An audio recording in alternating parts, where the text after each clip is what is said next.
लोकशाही राणाभाऊ साठे यांचा जन्म 1 ऑगस्ट 1920 रोजी वाळवा या जिल्ह्यातील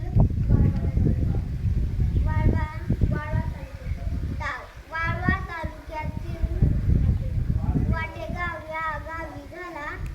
त्यांचे पूर्ण नाव तुकाराम भाऊराव साठे होते. त्यांच्या वडिलांचे नाव भाऊराव व आईचे नाव बालूबाई होते. बाकीच्या खाली बसले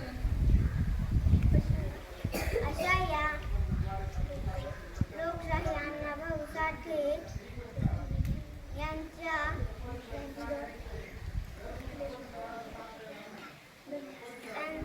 जन्म नाही एवढे बोलू मी माझी 2 शब्द संस्कृत कर.